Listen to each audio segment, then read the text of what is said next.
The federal ఆంధ్రప్రదేశ్కి స్వాగతం. ఆంధ్రప్రదేశ్లో కూటమి ప్రభుత్వం ఏర్పడి జూన్ 12 నాటికి 2 ఏళ్ల కాలం పూర్తయింది. ఈ 2 ఏళ్ల కాలంలో ప్రభుత్వ పెద్దలు, ముఖ్యమంత్రి కానీ, ఉప ముఖ్యమంత్రి కానీ, మంత్రులు, ఇతర అధికారులు, యంత్రాంగం అంతా ఆంధ్రప్రదేశ్ అభివృద్ధికి తీవ్రమైనటువంటి కృషి చేస్తున్నట్టు చెప్తూ వస్తున్నారు.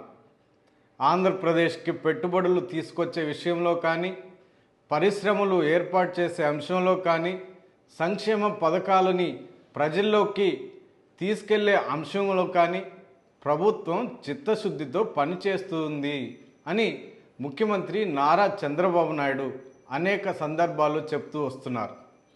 అయితే కొన్ని కీలకమైన ఘటనలు కూడా ఈ 2 ఏళ్ల కాలంలో జరిగాయి. వీటి వల్ల ప్రభుత్వానికి కాస్త డ్యామేజీ అయిందన్న చర్చ ఉంది. ప్రభుత్వం ఒక డిఫెన్స్లో కూడా పడింది. ప్రతిపక్షాలు, విపక్షాలు, ప్రజలు ఈ అంశాల మీద తీవ్ర అసంతృప్తులు కూడా వ్యక్తం చేసినట్లు ఒక పెద్ద చర్చ ఉంది. అనేక రకమైనటువంటి సంఘటనలు జరిగినప్పటికీ వాటిల్లో ప్రధానంగా కొన్ని సంఘటనలు జరిగాయి. ఆ సంఘటనలు ఏంటో ఒకసారి పరిశీలిద్దాం. అధికారంలోకి వచ్చిన వెంటనే ముఖ్యమంత్రి నారా చంద్రబాబు నాయుడు, ఉప ముఖ్యమంత్రి పవన్ కళ్యాణ్లు, ఇతర మంత్రులంతా టీటీడీ అంశాన్ని తెరపైకి తీసుకొచ్చారు. కల్తీ లడ్డూ ప్రసాదంలో కల్తీ నెయ్యి అంశాన్ని తెరపైకి తీసుకొచ్చి దేశవ్యాప్తంగా ఇదొక చర్చనీయాంశంగా మారేటట్టు వాళ్ళు వ్యవహరించారు.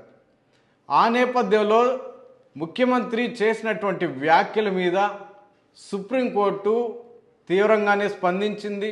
బాధ్యతాయుతమైనటువంటి పదవిలో ఉన్న వ్యక్తులు ఇలా ఆధారాలు లేకుండా ఎలా మాట్లాడతారు అని ప్రశ్నించింది. పవిత్రమైనటువంటి అంశాన్ని, దేవుణ్ణి రాజకీయాల్లోకి లాగొద్దు అని తీవ్రంగానే సూచించింది, విమర్శలు కూడా గుప్పించింది. ఇదే అంశంలో మరో కీలకమైన అంశం మీద ప్రభుత్వంపై తీవ్రమైనటువంటి విమర్శలు కూడా వినిపించాయి. దీని విచారణ కోసం కేంద్ర ప్రభుత్వం ఆధీనంలో ఉన్న సంస్థని, అంటే సిబిఐని విచారణ కోసం నియమించారు. ఆ సిబిఐ కూడా తమ విచారణలో నిగ్గు తెలిసినటువంటి అంశాలని వెల్లడించారు. అందులో ప్రభుత్వం, అంటే ఏపీ ప్రభుత్వం చేసిన ఆరోపణలకు సంబంధించి కల్తీ ఏమీ జరగలేదు అన్న అంశాలని సిబిఐ తన రిపోర్ట్లో వెల్లడించడంతో ప్రభుత్వ పెద్దల మీద భారీగానే విమర్శలు అయితే వినిపించాయి. దీంతో ప్రభుత్వం ఒక డిఫెన్స్లో పడినట్టయింది. ఆ తర్వాత విజయవాడ నగరంలో భారీగా వరదలు సంభవించాయి. బుడమేరుకు సంబంధించినటువంటి అంశంలో ముందస్తు జాగ్రత్తలు తీసుకుపోవడము, సహాయ చర్యలు సరిగా చేపట్టకపోవడము, ఈ అన్ని అంశాల మీద ప్రభుత్వం మీద భారీగానే విమర్శలు గుప్పించారు. ఆ తర్వాత ఎన్నికల సందర్భంలో కూటమిగా ఏర్పడిన నేపథ్యంలో సూపర్ 6 పథకాల గురించి ప్రకటించినటువంటి అంశం కూడా, దానిపైన కూడా విమర్శలు అయితే భారీగానే వినిపించాయి. ఇది ప్రభుత్వానికి ఒక ప్రభుత్వం, అంటే ఈ విమర్శల నేపథ్యంలో ప్రభుత్వం కాస్త డిఫెన్స్లో పడినట్టయింది.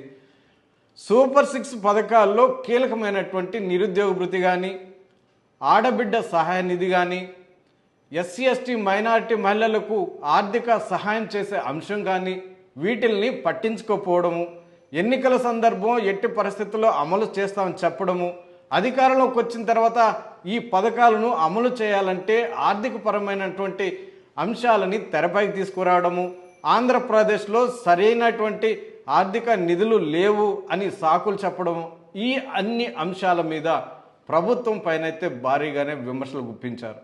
ఇప్పటికీ అవి కొనసాగుతూనే ఉన్నాయి. ప్రతిపక్షం కూడా భారీగానే విమర్శలు చేస్తూ నిలదీస్తూ ఉంది. ప్రజలు కానీ, యువత కానీ, మహిళలు కూడా దీనిపైన స్పందిస్తూనే ఉన్నారు. ఇది కూడా ప్రభుత్వానికి ఒక డ్యామేజ్గా మారింది. ప్రభుత్వం ఒక డిఫెన్స్లో పడినట్టయింది. తర్వాత అధికారంలోకి వచ్చిన తర్వాత ఎన్నికల్లో గెలిచినటువంటి ఎమ్మెల్యేలు స్థానికంగా చేస్తున్నటువంటి దందా పైన కూడా విమర్శలు భారీగా వినిపిస్తున్నాయి. ఇది ప్రభుత్వానికి ఒక మచ్చలాగా మారిందన్న చర్చ ఉంది. స్థానికంగా ఇసుక, తర్వాత మద్యం, ఇలాంటి అంశాల్లో స్థానిక ఎమ్మెల్యేలు భారీగా దందాకి పాల్పడుతున్నారు. ఇది ప్రభుత్వానికి చెడ్డ పేరు తెస్తుంది అన్న విమర్శలు భారీగా ఉన్నాయి. దీని మీద గతంలో సీఎం చంద్రబాబు సీరియస్ అయ్యారు, వాళ్ళకి వార్నింగ్ కూడా ఇచ్చారు అన్న చర్చ ఉంది. ఇది కూడా ప్రభుత్వానికి ఒక మచ్చలాగా మారింది, ఒక డిఫెన్స్లో అయితే పడినట్టయింది. ఆ తర్వాత అమరావతి అంటే రాజధాని అమరావతి అంశం కూడా భారీగా విమర్శలు పరమైంది. అమరావతి నిర్మాణం కోసం ప్రభుత్వం చేస్తున్నటువంటి అప్పుల అంశం కూడా విమర్శలకు దారితీసింది. ప్రతిపక్షం వైఎస్ జగన్మోహన్ రెడ్డి అయితే భారీగా నిలదీస్తున్నారు. అమరావతి కూటమి ప్రభుత్వానికి, సీఎం నారా చంద్రబాబు నాయుడికి, తెలుగుదేశం పార్టీ శ్రేణులకి ఒక ఏటీఎంగా మారింది. పర్సంటేజీలతో దోచుకుంటున్నారు, భారీగా అప్పులు చేస్తున్నారని భారీగానే విమర్శలు గుప్పిస్తున్నారు. ఇది కూడా కూటమి ప్రభుత్వానికి ఒక మచ్చలాగా మారింది, ఒక డిఫెన్స్లో కూడా పడినట్టయింది. ఆ తర్వాత మెగా డిఎస్సి అంశం కూడా బాగా విమర్శలకు గురైంది. ప్రభుత్వం పైన ప్రతిపక్షం జగన్మోహన్ రెడ్డి భారీగానే విమర్శలు గుప్పించారు. లీకేజీ చేశారని విమర్శలు గుప్పించారు. నిబంధనలు సరిగా పాటించలేదు, వాళ్ళకి కావాల్సిన వాళ్ళకి ఉద్యోగాలు ఇప్పించుకోవడానికి కావాల్సిన జీవోలు ఇప్పించి ఆ తర్వాత వాటిని క్లోజ్ చేశారని విమర్శలు చేశారు. స్పోర్ట్స్ కోట కింద అనేక ఆరోపణలు చేశారు. టెట్ నిర్వహించకుండా నేరుగా ఉద్యోగాలు ఇవ్వడం ఏంది అని ఆయన ప్రభుత్వాన్ని నిలదీసే ప్రయత్నం చేశారు. ప్రజల్లో కూడా పెద్ద చర్చగా మారింది. ప్రభుత్వం పైన భారీగానే విమర్శలు గుప్పించారు. దీనిపైన సిబిఐ విచారణ చేయాలని జగన్మోహన్ రెడ్డి పట్టుబట్టారు, డిమాండ్ చేశారు. మరి ఈ అంశం కూడా, మరి మెగా డిఎస్సి అంశం కూడా ప్రభుత్వం అయితే ఒక డిఫెన్స్లో పడినట్టయింది. తాజాగా గత 14 రోజుల నుంచి ఆంధ్రప్రదేశ్లో ఒక 2 ఏళ్ల బాలిక తప్పిపోయింది. కాకినాడ జిల్లాలో జాను సుంకర జ్ఞానేశ్వరి అన్న 2 ఏళ్ల పాప తప్పిపోయింది, అదృశ్యమైంది. దాదాపు 14 రోజులు అవుతున్న ఆ చిన్నారి జాడను కనిపెట్టలేకపోయింది ప్రభుత్వం. ఇంత సాంకేతిక పరిజ్ఞానం ఉండి, ఇంత పోలీసు బలగం ఉండి, అన్ని హంగులు అన్నీ ఉన్నప్పటికీ 2 ఏళ్ల పాపని 14 రోజులుగా ఎందుకు వెతికి పట్టుకోలేకపోతున్నారు అన్న అంశం అయితే ప్రభుత్వాన్ని కుదిపేస్తున్న అంశంగా మారింది. ప్రభుత్వం దీన్ని సీరియస్గానే తీసుకుంది.